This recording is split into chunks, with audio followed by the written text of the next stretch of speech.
তো হ্যালো বন্ধুরা, কেমন আছো সবাই? আশা করি সবাই ভালো আছো। তো এই যে আমাদের দিদি স্কুটি গার্ল, তো আজকে এটাতে সেটিং করব।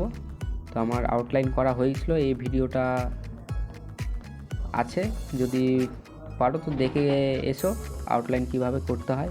তো বেশি না বকে শুরু করা যাক। তো দেখা হচ্ছে শেষে।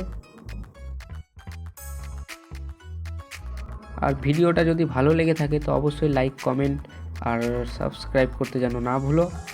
তো করে দিও একটু লাইকটা, আমার ভিডিও বানানোর একটা এনার্জি পাবো। তো দেখতে থাকো।